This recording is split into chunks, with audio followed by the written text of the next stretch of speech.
ధ్రువ నక్షత్రం. ఉత్తానపాదుడు అనే రాజుకు 2 భార్యలు. వారి పేర్లు సునీత, సురుచి. రాజుగారికి సురుచి అనిన అమితమైన ప్రేమ. ఆమె కొడుకు పేరు ఉత్తముడు. పెద్ద భార్య అయిన సునీత పేరుకు రాణి. దాసి కన్నా హీనంగా చూసేవాడు రాజు. సునీత కొడుకు పేరు ధ్రువుడు. ఇతడు తండ్రి ప్రేమకు దగ్గరగా ఉండాలనుకునేవాడు. కానీ తండ్రి పినతల్లి అయిన సురుచి దగ్గర వాళ్ళ ఇంట్లోనే ఎక్కువగా గడిపేవాడు. అందువల్ల ధ్రువునికి తండ్రి ప్రేమ కరువయ్యింది. ఒకరోజు తండ్రితో గడపాలని ధ్రువుడు పినతండ్రి ఇంటికి వెళ్ళాడు. తండ్రి ఒడిలో ఉత్తముడు కూర్చుని ఉన్నాడు. ధ్రువుడి సంతోషంతో తండ్రి వద్దకు వెళ్ళాడు. తండ్రి ధ్రువుణ్ణి చేదరించుకున్నాడు. తండ్రి నిరాదరణకు ధ్రువునికి దుఃఖం ఆగలేదు. అది చూసిన పినతల్లి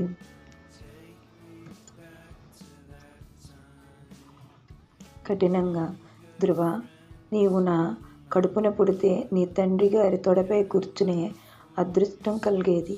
ఇప్పుడైనా ఈ సురుచి కడుపున పుట్టించమని హరిని ప్రార్థించు.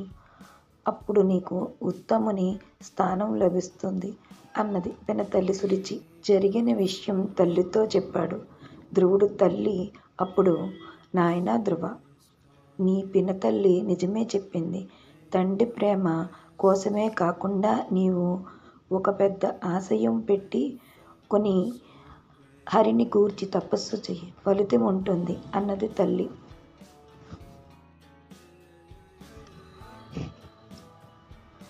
తల్లి మాటలకు ధ్రువుడు ఉత్తేజితుడయ్యాడు. తపస్సు చేయుటకు బయలుదేరాను. ధ్రువునకు నారద మహర్షి ఎదురయ్యాడు. విషయం తెలుసుకుని నవ్వుతూ ఇలా అన్నాడు.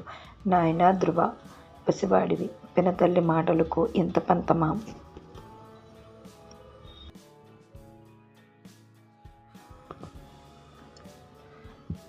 తపస్సు అంటే మాటలు కాదు, చాలా కష్టం. నీ నిర్ణయం మార్చుకో అని నారదులు వారు పలికెను. ఆ మాటలకు ధ్రువుడు, మహర్షి, పినతల్లి మాటలకు నాలో రేపిన బాధ అంతా ఇంతా కాదు. ఉత్తముని కన్నా నేను గొప్ప స్థానము సంపాదించాలి. అది పొందటానికి నేను కఠోర తపస్సు చేస్తాను అని చెప్పెను. పట్టుదల గట్టిది, నిశ్చలమైన మనస్సుతో తపస్సు చెయ్యు అని ఆశీర్వదించి నారదులు వెళ్ళిరి. యమునా తీరాన ఉన్న మధువనంలోనికి వెళ్ళి కఠోర తపస్సు కొన్ని సంవత్సరాలు ఆచరించిన